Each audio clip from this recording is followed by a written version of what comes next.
Hey there, y'all. This is Jack, and today we're discussing Record Ragnarok, a theory on how Loki caused Ragnarok to happen. All right, and very interesting theory. I gotta say, and I'm very curious to hear what y'all have to say. So I'm just gonna throw it out there and just let me know what y'all think. All right, and also, when it comes to the actual legend of Siegfried and Brunhilde, I will not be going into the legend of that so far, but I will be mentioning some parts I do take from the actual story and applying into the theory. But if you guys want to hear the actual full story, link to this to the actual videos of someone narrating the story of Brunhilde and Siegfried, and also the story of how Siegfried slayed the dragon and how the dragon came to be. That all that information will be linked in the comments, or sorry, in the description. So please check it out if you're a Norse fan. It's very interesting and very good. Highly recommend it. It's a good listen. All right, let's just jump right into this theory, shall we? All right. Okay, so the first part of this theory, all right, with okay, let's talk about Loki. Okay, Loki, as we all know, is the god of trickster, right? A trickery god that's very mischievous and everything, right? And from what we've seen of him in Ragnarok, he's not dumb. He's actually seems to be very intelligent, and also very proactive. Let me talk about that for a moment.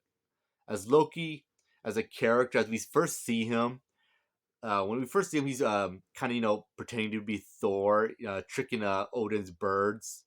Then also seeing Odin just telling him stop that.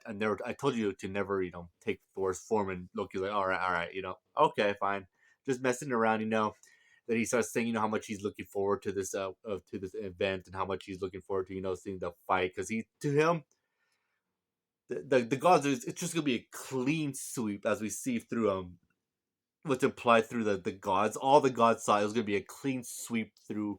The gods were just gonna just win this entire tournament with no losses. All right.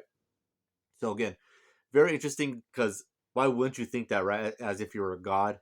And when we finally see the gods lose, with Poseidon being the first loss for the gods, the first thing Loki says is, "Yeah, this game is no longer funny. This is no longer fun."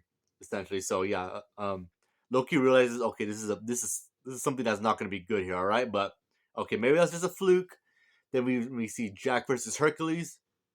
Hercules loses, and then we do see a reaction from Zeus where he gets furious and just destroys the area where he's at. Then him and Loki leave, and we see Zeus just being consumed in aura. And same with Loki. Now, why is that? Why would Loki also be just as angry too? Well, I got an answer for that later in this video. And then later on, we see Loki actually confronting the Buddha on, wondering who's the Buddha, who's he really on the side who? Because Loki has a very interesting idea that, well, the Valkyries are able to turn into weapons, correct? How were they able to do that? How were they able to figure something like that out? Well, it has something to do with the Buddha, because the Buddha has some kind of power that could allow, transforming of the weapons with the Valkyries learned through the Volting. Forgive me, Germany. I cannot pronounce those words. I'm so sorry. But yeah, we see him. We catch Loki being very proactive in figuring out. Okay, Buddha, what's going on? I know you probably got something to do with this. And then Loki, I gotta give it to him. He's got guts. He's got guts in thinking he could take on the Buddha and take him on a 1v1 and fight him. I gotta give it to Loki. He's got guts. He's smart and he's got guts. But could he beat the Buddha? Well, that's a video on its own, I gotta say. But yeah, again, I just want to point out that Loki is a very shrewd and intelligent dude through what we've seen of him so far. And also, I just also want to point out the fact that every time we see a god lose after Hercules, we always see Loki just being absolutely angry, just biting his fingers so hard where it's just bleeding. He's just always very nervous, I gotta say. And why is that? I think is because, well, Loki kind of has an idea. Well, he probably he's strong, but he's probably not as strong as other gods we've seen. Yes, he's Loki. He's the trickster god, but how far are your tricks really gonna go in a 1v1 fight, right? But yeah, that's the Loki section. I just wanted to point out, Loki being just a very intelligent guy. Now I'll be going into another subject on with Brunhilde and Siegfried. Now Brunhilde is a very interesting character, as we all know that she's fighting for the humans, to help them overcome the gods, and so the humans can live for another 1,000 years. But doesn't it seem also very interesting that Brunhilde seems to have something against the gods? Like, it's more than just trying to protect the humans. It seems to be like revenge to me. Now, why is that? Why would Brunhilde be going out of her way to to get revenge on the gods, and I think there is a good reason for that. And the reason I think it actually has something to do with Loki, because the first time we see Loki sitting next to Odin, we see Brunhilde's expression towards Loki, where she just kind of has disdain for him. Now, why is that? We really don't know. I hope it's not something that the creators just don't address. I think they will. I think because when we see Loki fight Loki, or possibly even Odin, we might get more in depth on that and why Brunhilde has such disdain for the gods. And the reason I think that is because I think they did drop a hint. The creators of the Record Ragnarok, I think they dropped a hint with Brunhilde having a reaction to Loki, and also the fact that when we first see Thor kill that incubus and walks past Brunhilde, and he says to Brunhilde, "What are you plotting?" And Brunhilde just kind of plays dumb and says, "I don't know what you mean." And Thor just kind of looks at her and just says, "Whatever it is, if you better not disappoint me or I'll kill you." So I also just want to point out, I do believe Thor knows the story of what happened between Brunhilde and Siegfried, because again, Norse mythology, that's a part of her pantheon, and I think that obviously Thor would know something about that. And I also do believe that's kind of a hint on what happened. Now, let's just dive into a little bit of what happened with Brunhilde and Siegfried on what happened in the actual mythology, and I'll incorporate that into my theory. But before we do that, I do want to point out actually one quick anime only exclusive clip that we see only in the anime, but do take it with a grain of salt. Here it is. You do want to assist them, don't you? A curious inclination for a tragic Valkyrie like you. A half god, half human who hopes to save mankind despite having once been slain by them, right? Very interesting, right? On why Zeus would tell Brunhilde, it's interesting you want to help the humans even though you were slain by a human. So again, very interesting. It seems that Brunhilde was once to me, unlike the other Valkyries, and same with similar to Hercules, where it seems like the Valkyries became were humans that became gods. That's possible, but I think when it comes to Brunhilde's case, I think she was once a god that became human, that became a god again. I think that's probably the case with Brunhilde. Again, there's not much information about that. I'm just assuming that's just a theory that I'm going off with. Brunhilde becoming a human and falling in love with Siegfried. I believe that's the case, but again, take that clip with a grain of salt. The reason I say that is because, well, in the anime, at the end of season one, when we see Poseidon lose, we see his trident kind of get destroyed too, right? Turn to dust, which we all know that's not what happens in the manga. We see Hades get in, make it a part of his bidence, so to show that his connection with Poseidon. That's good stuff, but that's a big oof on the anime's part, I gotta say. Now let's get into Brunhilde and Siegfried. Now we know there's something going on between them two. Them two are just more than acquaintances. As when Buddha came up to Brunhilde, told her, about this is about Siegfried, about your ex, and Brunhilde says he's not my ex, so implying that they're still together. They're still, lovers essentially. And what I believe happened between them two is again all theory. I'm going to incorporate some of the actual legend into this theory, and I do again recommend listening to the actual tale because it's very, very interesting. But what I think happened here is Brunhilde was once a Valkyrie of Odin. She got punished and went sent to Earth, similar to the actual legend where Odin banished Brunhilde to the Earth where the humans were. And I think when she came to Earth, she was met by Siegfried.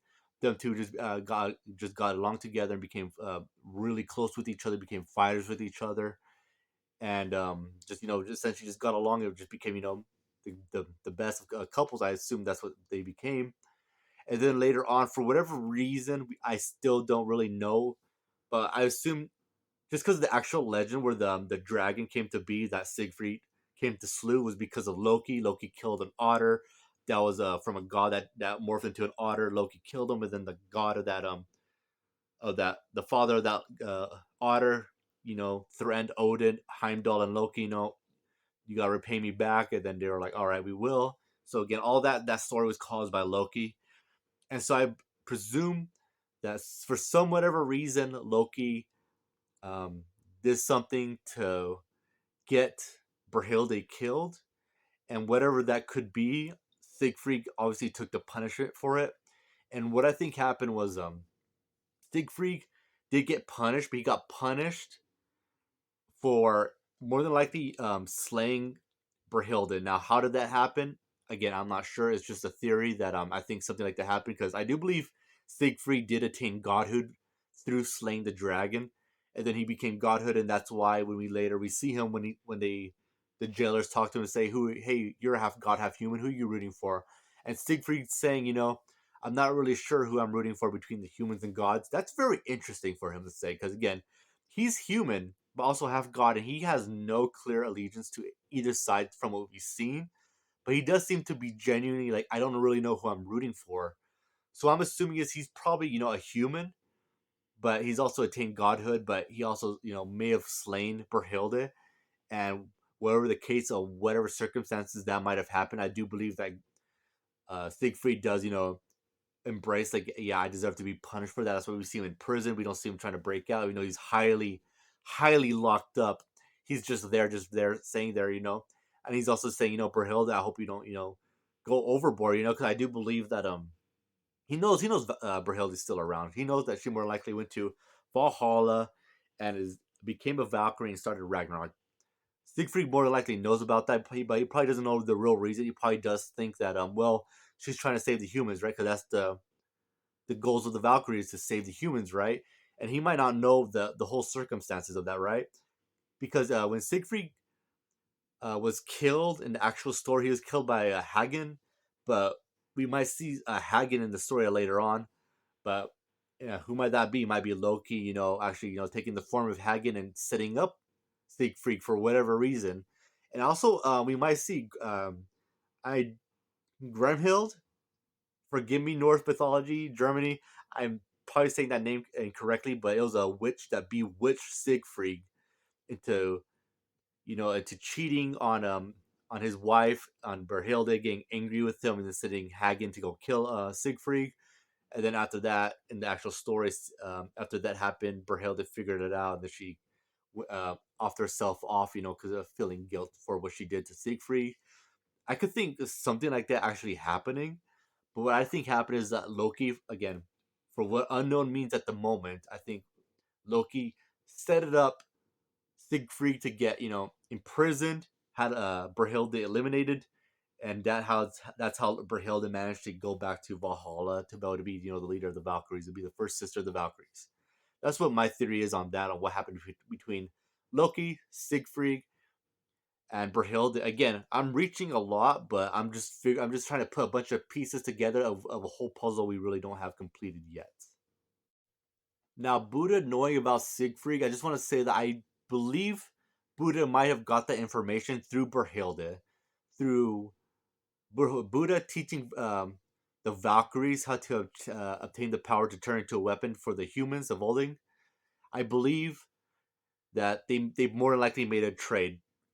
Brunhilde traded her past information about Siegfried, about herself, to the Buddha, and the Buddha in return taught them how to become the weapons. Because the Buddha, as chill as he seems to be, I don't believe he gave that information for free. I believe he did that so one day when Ragnarok did happen, he'd be prepared for it, for the Valkyries to fight back, and for the Buddha, if his job on just taking down the gods didn't work, he could go to Plan B and enlist Siegfried in terms of help. Now, why does the Buddha want to enlist Siegfried? I really don't know. My best guess is to show how because he more than likely would probably figure it out what happened to Siegfried. Probably he was jailed unjustly and would like to more than likely make a fool of the gods, especially the Norse gods, Odin and them, and Loki. I would assume that's probably it. But again, I'm reaching there. That's the only thing that comes to mind on why Buddha wants free Siegfried. Because again, Buddha wants to release Siegfried because we all know that Siegfried is more than likely powerful, right? He slayed the dragon, but if the humans win legitimately in the actual tournament, well, that would have the humans saved. So again, why would Buddha want to free Siegfried? Again, that's a very interesting question we really don't know the answer to. Now, to wrap up this video, I just want to say, wouldn't it be interesting that if Record of Ragnarok, the events of it happening was because of Loki?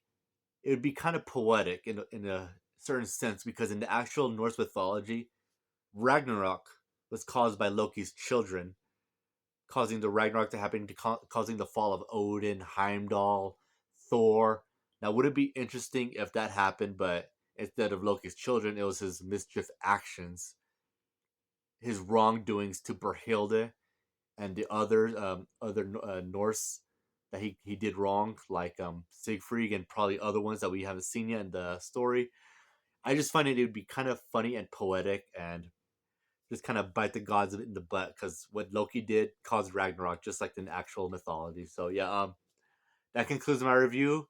Let me know what you guys think of it. I'd be very, very interested to hear what y'all have to say about it because I'm very curious. If you think I'm crazy and you think none of this theory has any volition, or you might agree with it, or you agree with some parts of it, please let me know in the comment section. I'd be very interested to hear what you have to say, and I'll be getting back to all of you. So anyway, that concludes my theory, my Ragnarok theory. So anyway, you guys have a great day. Take care. See ya.